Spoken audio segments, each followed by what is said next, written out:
At first glance the question looks quite complicated, but once you've read it you'll realise that there's only a few key numbers that you require.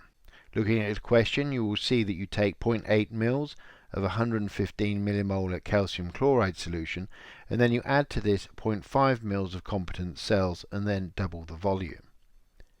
So if we take the 0.8 mils and add to it the 0.5 mils, this gives us a volume of 1.3 mils. If we double that volume, 1.3 times 2 is equal to 2.6 mils.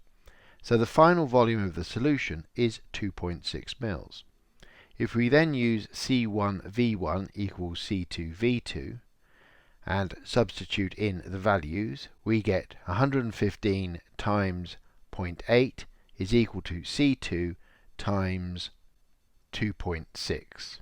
Rearranging, we get C2 is equal to 115 times 0.8 divided by 2.6, and this gives us an answer of 35.38 millimolar.